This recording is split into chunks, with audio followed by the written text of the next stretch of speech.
दोस्तों नमस्कार। हम आपके सामने आज जो वीडियो लेके आए हैं, आप देखिए बिल्किस बानो का ये वीडियो है। बिल्किस बानो से आप बहुत अच्छे से परिचित होंगे। इसका परिचय देने का मुझे नहीं लगता है कि आवश्यकता है। आप यदि सिविल सर्विसेज एग्ज़ाम का तैयारी कर रहे हैं तो इस वीडियो को आपको पूरा देखना चाहिए था। ये वीडियो हम किस लिए लेके आए हैं। ये देखिए बिल्किस बानो है, ये इनका काफ़ी सारा फ़ोटो है और ये वो लोग हैं जो इनके साथ अपराध किए थे, जघन अपराध को अंजाम दिए थे। ये वो लोग हैं और ये बिल्किस बानो का इमेज है। हम आखिर ये वीडियो क्यों लेके आए हैं आपके लिए? बिल्किस बानो का वीडियो हम आपके लिए इसलिए लेके आए हैं, अगर आप यूपीएससी, सिविल सर्विसेज एग्ज़ाम या अन्य किसी भी एग्ज़ाम का तैयारी करते हैं या जीवन में कोई भी काम करते हैं, तो आपको ये केस स्टडी इनका आपको ध्यान से पढ़ना चाहिए था और इस पर आपको विचार करना चाहिए था। क्यों? आप सुनिए, इस वीडियो को पूरा सुनिएगा तो आपको सारी बातें समझ में आ जाएंगी। बिल्किस बानो कोई बहुत बड़ी घर की लड़की नहीं थी जिसका फैमिली बैकग्राउंड बहुत स्ट्रांग हो, आर्थिक रूप से काफ़ी सशक्त हो, ऐसा नहीं था। ये एक नॉर्मल फैमिली की लड़की थी। लेकिन इनके साथ जिन लोगों ने अपराध किया था, अत्याचार किया था, इस कुकर्म को अंजाम दिया था, आप जानते हैं कि वो लोग तो निश्चित रूप से पहुंच वाले व्यक्ति थे, संभ्रांत वर्ग से थे, सरकार तक इनकी पहुंच थी। इसलिए कि जब इन्हें गुजरात सरकार के रेमिशन पॉलिसी के तहत रेमिशन दिया गया, सज़ा माफ़ किया गया, तो जो 2021 या 22 में शायद 22 में गुजरात विधानसभा चुनाव में से इसमें से कुछ लोग चुनाव प्रचार भी कर रहे थे और सुप्रीम कोर्ट ने बिल्किस बानो केस में गुजरात सरकार के साथ किस तरह के शब्दों का प्रयोग किया, किस तरह का लतार लगाया है गुजरात सरकार को, आप जानते होंगे कि सरकार ने सुप्रीम कोर्ट के साथ फ्रॉड किया है। उन्होंने फ्रॉड शब्द का इस्तेमाल किया था सुप्रीम कोर्ट के द्वारा। और जब पहली बार भी सुप्रीम कोर्ट का जजमेंट आया था तो उनमें गुजरात सरकार को 50 लाख का जुर्माना लगाया गया था। ये बहुत बड़ी रकम होती है और ये कहा गया था कि बिल्किस बानो जिस शहर में रहना चाहती है उस शहर में आप इसे घर बना के दीजिए। और मैं आपको बता देता हूं कि बिल्किस बानो के केस की सुनवाई ये लोग हैं, देख लीजिए आप, कहाँ हुई थी? महाराष्ट्र में हुई थी। बिल्किस बानो ने कोर्ट से गुजारिश की थी कि कोर्ट की सुनवाई गुजरात में ना हो, क्योंकि बहुत सारे अधिकारी और पॉलिटिकल लीडर इस केस को दबाने में लगा हुआ था। आप जानते हैं उसके बाद भी ये दंगा कब हुआ था? दंगा हुआ था 2002 में। आप जानते हैं गुजरात दंगा 2002 में हुआ था और आज हम बात कर रहे हैं 2024 में। 2024 में हम बात कर रहे हैं। अगर इस टाइम को आप कैलकुलेट करेंगे तो ये टाइम कितना होता है? लगभग 22 साल। 22 साल। अब देखिए, जब कुछ दिन पहले गुजरात सरकार के रेमिशंस पॉलिसी के द्वारा जब इन लोगों को सज़ा माफ़ी दिया गया, तो आप ये बताइए बिल्किस बानो किस मानसिक प्रताड़ना से गुजरी होगी? जब वो उस समय कोर्ट का चक्कर लगा रही होगी, कहीं कोई सुनवाई नहीं हो रहा होगा, वो किस मानसिक प्रताड़ना से बिल्किस बानो गुजरी होगी?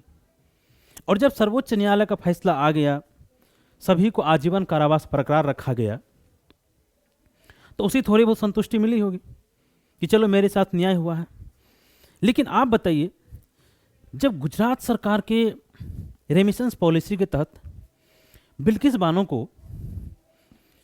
बानो के अपराधी को, इन लोगों को जब छूट दे दिया गया, रिहा कर दिया गया, जेल से माफ़ी मिल गया, और फिर इन लोगों को जब ये फूल माला से इनका स्वागत किया गया था, ये देखिए मिठाई खिलाया गया था, चंदन टीका लगाया गया था, तो आप बताइए बिल्किस बानो किस मानसिक प्रताड़ना से गुजरी होगी?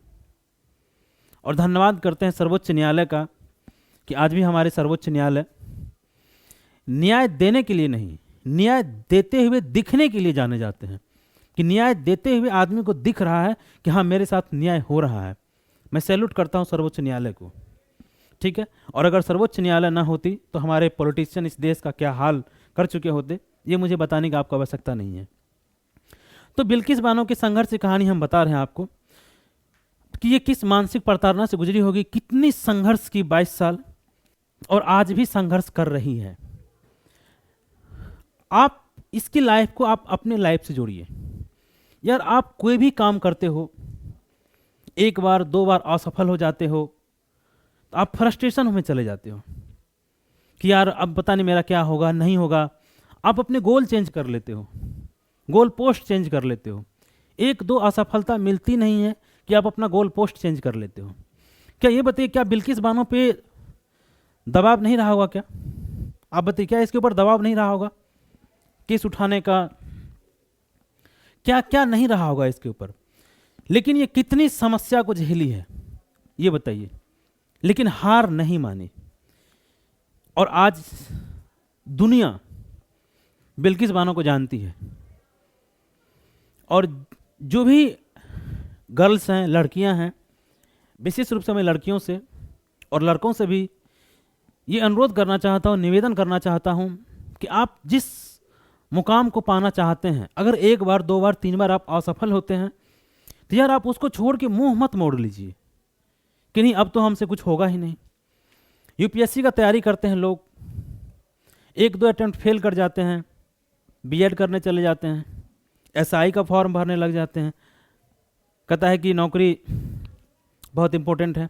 अरे यार ठीक है, आप वो कीजिए, लेकिन ये सपना तो आप सजाए रखिए ना कि नहीं ये सपना हमें सजाए रखना है, हम इसके लिए बने हैं। अगर बिल्किस बानो छोड़ चुकी होती, सपोज कीजिए जब गुजरात सरकार इन लोगों को रिमिशंस दे दिया, अगर वो फिर सुप्रीम कोर्ट नहीं आती तो क्या होता? ये लोग समाज में खुले घूमते और क्या असर पड़ता ये बताइए।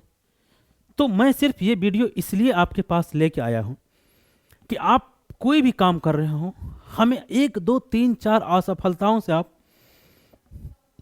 अपने आप को कमजोर ना समझें, ठीक है? किस्मत, कहावत, हमारे भारतीय मैथोलॉजी में कहावत है कि समय से पहले और भाग्य से ज्यादा कुछ नहीं होता है। और गीता में कहा भी गया है कि तुम कर्म किए चल और फल की चिंता मत कर, ठीक है?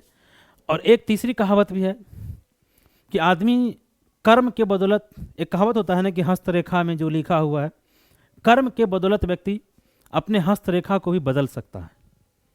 अगर सपोज कीजिए किसी आदमी को आप आवाज़ दे रहे हैं, किसी व्यक्ति को, और वो व्यक्ति अगर एक बार दो बार तीन बार में नहीं सुन रहा है, चौथी पांचवी बार में एक बार वो जरूर पलट जाएगा, क्या कह रहे हो भाई? उसी तरीक़ा से आप जिस भी एग्जाम की तैयारी कर रहे हो, आप जो भी कर रहे हो अपने जीवन में, हो सकता है एक बार आपको असफलता मिल जाएगा, दूसरी बार मिल जाएगा, तीसरी बार मिल जाएगा, पांचवें छठे प्रयास में भगवान भी कहेगा कि यार ये आदमी बहुत जिद्दी है, इनको दे दो, और फिर आप सफल हो जाएंगे। तो मैं सिर्फ, मेरा कहने का उद्देश्य यही था कि जब बिल्किस बानो ऐसी एक आम महिला इतने सशक्त लोगों से, जहां एक तरफ भारत सरकार के गृह मंत्रालय के द्वारा भी रेमिशन पॉलिसी को अप्रूव किया गया था कि ठीक है इन्हें दे दिया जाए, तो भारत सरकार एक तरफ खड़ी थी, एक तरफ बिल्किस बानो खड़ी थी, गुजरात सरकार खड़ी थी, ये लोग खड़े थे, इतने पावरफुल लोग। और बिल्किस बानो जब अकेला इतना संघर्ष कर सकती है 22 साल, तो यार आपके जीवन में अगर 5 साल आपको असफलता ही मिल गया, लगातार 5 साल अगर आपको असफलता मिल गया, आप यूपीएससी का तैयारी कर रहे हैं, बीपीएससी का तैयारी कर रहे हैं, या किसी भी एग्जाम का तैयारी कर रहे हैं, यूपी पीसीएस का तैयारी कर रहे हैं, अगर आपको 2 साल 3 साल 4 साल अगर आप असफल ही हो गए, तो यार इसका मतलब ये नहीं है ना कि आप डिमोटिवेट हो जाएं, चीज़ों को छोड़ दें। यदि आप कोई बिजनेस ही कर रहे हैं, तो अगर 2 साल 3 साल 4 साल अगर आप असफल रहें, तो इसका मतलब ये नहीं है ना कि आप छोड़ दें। मैं सिर्फ ये वीडियो इसलिए आपके पास लेके आया हूँ कि आप इनके जीवन के केस स्टडी से आप सीख सकते हैं कि इंसान सेल्फ मोटिवेट कैसे रहता है, ठीक है, और उस काम को कैसे अंजाम तक पहुंचाया जाता है, ठीक है। तो उम्मीद करते हैं कि मैं इनका जो टेक्निकल पार्ट है, एकेडमिक पार्ट है, सुप्रीम कोर्ट ने क्या टिप्पणी किया, गृह मंत्रालय क्या अप्रूवल था, अभी सुप्रीम कोर्ट कहा है कि 2 सप्ताह के अंदर इन सभी दोषियों को बोला गया है कि आप सरेंडर करेंगे, ठीक है। तो मैं उसके लिए भी एक अलग से वीडियो बना दूंगा, लेकिन मेरा निवेदन है, आपसे रिक्वेस्ट है कि आप जो भी काम कर रहे हो यार, हो सकता है उसमें समय लग सकता है, एग्जाम कि जो रिक्वायरमेंट होगी वो आप फुलफिल नहीं कर रहे होंगे, थोड़ा समय आ जाएगा आपको फुलफिल करने में, बट आप छोड़ेंगे नहीं चीज़ों को। अगर आप नहीं छोड़ेंगे, लगे रहेंगे, तो निश्चित रूप से आप एक दिन सफल होंगे। ठीक है, उम्मीद करते हैं कि आपको ये वीडियो अच्छा लगा होगा। आप चैनल को सब्सक्राइब कर लीजिएगा, वीडियो को लाइक कर दीजिएगा। इसी तरह के वीडियो हम आपके लिए लाते रहेंगे कंटेंट से संबंधित। अगर आप यूपीएससी एंड स्टेट पीसीएस के एग्ज़ाम का तैयारी करते हैं, आंसर राइटिंग और हैंड राइटिंग में आपको कोई भी प्रॉब्लम है, तो आप ग्लोबल आईएएस से संपर्क कर सकते हैं, हमारे दिए गए नंबर पे संपर्क कर सकते हैं। बहुत ही मिनिमम फीस में आपको सिखाया जाता है answer writing with hand writing.